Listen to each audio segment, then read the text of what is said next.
Hello,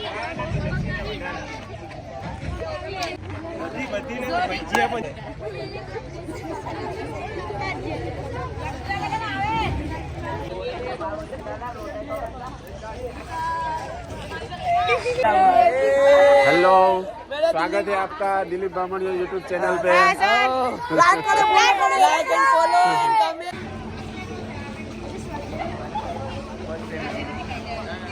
5 degree થી લઈ ને -5 ડિગ્રી ને ચીલ કહેવામાં આવે, બરાબર।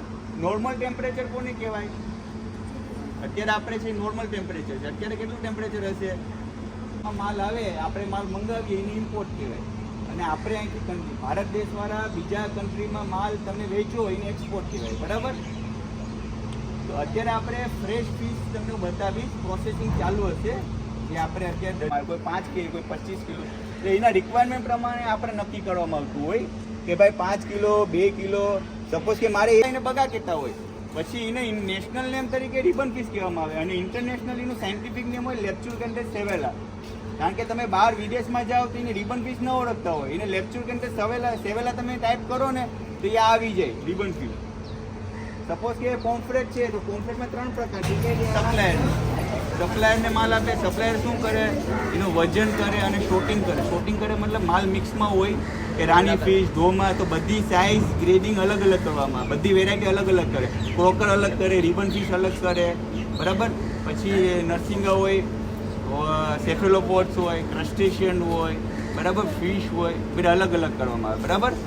અલગ અલગ ફિશની વેરાયટી પ્રમાણે અલગ અલગ બધાના ભાવ હોય, બરાબર। ફિશનો ભાવ અલગ હોય, ક્રસ્ટેશિયન હોય, ક્રસ્ટેશિયન તો એમાં હેવી મેટલ્સનું વધારે હોય, તો એક્સપોર્ટ ઇન્સ્પેક્શન એજન્સી દ્વારા એના રૂલ્સ હોય કે એમાં હેવી મેટલ વધારે આવે એટલે ટેસ્ટિંગ કમ્પલસરી કરવાનું હોય। એ હેવી મેટલમાં તો કે આર્સેનિયમ હોય, મર્કેનિયમ હોય, લીડ હોય, એ બધા જે એલિમેન્ટ છે મેટલ, એ ખાવાથી નુકસાન થાય। તો જો વધારે પ્રમાણમાં શરીર એની અંદરમાં હેવી મેટલ લિમિટ 2.3 ppmથી વધી જાય તો આપણા શરીરમાં નુકસાન થાય।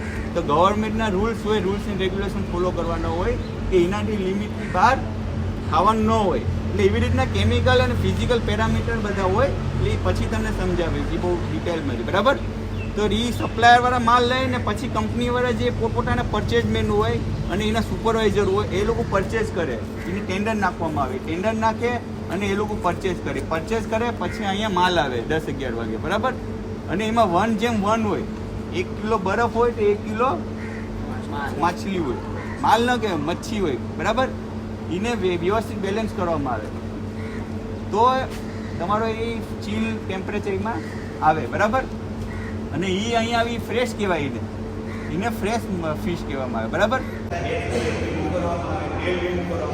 તો એને પાસે અમેરિકન કોમ્પ્લેટ એટલે દરેક વેરાયટીની વેલ્યુએટેડ પ્રોડક્ટ બનાવવામાં આવે કે જેવી તમે રેડી ટુ ઈટ બોઇલ કરીને નાના ટીન કરવામાં આવે કે ખાલી 5 મિનિટમાં તમે ટીન હોય ટીન રિમૂવ કરી અને ખાલી જસ્ટ એક વાસણમાં નાખવાનું, 5 મિનિટ એને ગરમ કરવાનું, એટલે એ ગ્રેવી સાથે જ આવે। એવું હોય ફોરેનમાં એવું શું હોય રેડી ટુ ઈટ એને કહેવાય, આને એલ્યુટેડ મોનોસિરસ કહેવામાં આવે, બરાબર। આ રીફકોટ છે, મારી પાસે નાની છે, આ ફ્રેશ છે અત્યારે, બરાબર। પછી આ છે એ રાની ફિશ છે, જાપાનીઝ ટ્રેડ ફિશ કહેવામાં આવે, જાપાનીઝ ટ્રેડ ફિશ, બરાબર। પછી આ croaker, silver croaker, yellow croaker, 2 fish આવે, બરાબર। સેક્શનમાં લઈ જઈશ એટલે કોઈને એલર્જી જેવું છે નહીં ને, બરાબર। તો એકબીજાના હાથ પકડી નીચે થોડું આઈસનું પ્રમાણ હોય એટલે થોડું ધ્યાન રાખજો, બરાબર। એના હાથ પકડી રાખજો એટલે સ્લીપ ન થવાય। અને આની અંદર રૂલ્સ હોય, વોટર ટ્રીટમેન્ટ પ્લાન્ટ હોય, ફ્લેક આઈસ હોય, જનરેટર હોય। વોટર ટ્રીટમેન્ટ પ્લાન્ટ શું કરે કે વોટર પ્યુરિફિકેશન કરવામાં આવે, નીચે વોટર ઉપર જાય, વોટર ટ્રીટમેન્ટ પ્લાન્ટ સોફ્ટનેર હોય, હાર્ડનેર હોય, બધા જે 3 પ્રકારના આવે પ્યુરિફિકેશનના, એ ઉપરથી પછી એને ક્લોરિનેશનમાં ટ્રીટમેન્ટ કરવામાં આવે વોટરને 20 ppm, અને પછી એને યુવી અલ્ટ્રાવાયોલેટ સિસ્ટમ દ્વારા થ્રુ પાસ કરી અને માઇક્રોબાયોલોજી કોઈ પણ માઇક્રો ઓર્ગેનિઝમ બેક્ટેરિયા હોય ને એ ડિકમ્પોઝ થઈ જાય, પછી ટ્રીટમેન્ટ કરી અને પ્રોસેસિંગ પ્લાન્ટમાં જાય। તો શું હોય કે ફિશની અંદરમાં જે પણ કંઈ પણ ડિકમ્પોઝ કે ક્રોસ કન્ટામિનેશન જે એકબીજાના હાથથી ટચથી બેક્ટેરિયા ગ્રોથ થતા હોય એ ન થાય। એટલે તમે ખાલી જોજો, ટચ કરતા નહીં, બરાબર। ફ્રોઝન ફિશ કે ફ્રેશ ફિશ ખાલી ચેક કરવાનું, બરાબર। એટલે હું તમને બતાવીશ ક્રોકર છે જે ડોમા કે બરાબર, તો એનું ટ્રેડ નેમ સિલ્વર ક્રોકર કહેવામાં આવે. એની સાઈઝ તો કે ગ્રેડ, તો કે બહારના ગ્રેડ ઉપર ભાવ હોય. નાની સાઈઝ હોય તો એનો અલગ ભાવ હોય, મીડિયમ સાઈઝ હોય અલગ હોય, પછી મોટી સાઈઝ હોય એનો અલગ ભાવ હોય બરાબર. સાયન્ટિફિક નેમ તો કે મેં તમને કીધું ને કે ઇન્ટરનેશનલ નેમ તરીકે ઓળખવામાં આવે. તો જોનિયસ ડુસીમેરી, તો જોનિયન ડુસીમેરી એટલે સિલ્વર ડોમો જ આવે. યલો ડોમાની અલગ વેરાયટી હોય, કારણ કે ડોમા તો 4-5 પ્રકારના આવે. ચકલી ડોમા આવે, વ્હાઈટ ડોમા આવે, કાળા ડોમા આવે, સફેદ ડોમા આવે, પીળા ડોમા આવે. તો બધી વેરાયટી દરિયામાં ઘણી પ્રકારની વેરાયટી હોય, સ્પીસીસ જે કહેવામાં આવે બરાબર. અને એને કઈ સીઝન, પીક સીઝન કઈ છે અને ગુજરાતી નામ શું કહેવામાં આવે બરાબર. એવી રીતના હરેક કાર્ટૂનમાં એક લોગો રાખેલો હશે, સિલ્વર, યલો, એ રીતના બધા પોસ્ટર હશે બરાબર. તો તમે ખાલી ચેક કરજો, ટચ કરતા નહીં હો, ખાલી જોતા જોતા એમ નીકળી જાવ.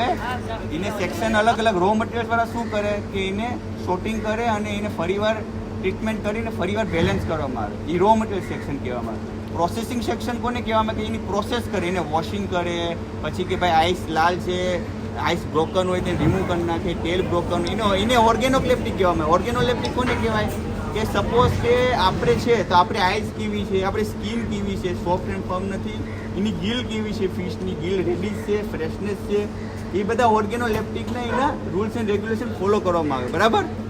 હવે હું તમને અત્યારે પ્રોસેસિંગ રો મટીરિયલ સેક્શનમાં લઈ જઈશ, એટલે કોઈને એલર્જી જેવું છે નહીં ને બરાબર. તો એકબીજાના હાથ પકડી નીચે થોડું આઈસનું પ્રમાણ હોય એટલે થોડું ધ્યાન રાખજો બરાબર. એના હાથ પકડી રાખજો એટલે સ્લીપ ન થવાય. અને આની અંદર રૂલ્સ હોય, વોટર ટ્રીટમેન્ટ પ્લાન્ટ હોય, બ્લેક આઈસ હોય, જનરેટર.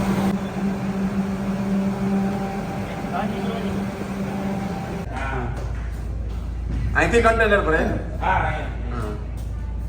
મતલબ કઈ કન્ટ્રીમાં તમે કન્ફર્મ કરેલું છે. સપોઝ કે ચાઇના કન્ટ્રીમાં તમે કન્ફર્મ કરેલું હોય તો ચાઇનીઝ લેંગ્વેજમાં તમારા સ્પીકરમાં હોય.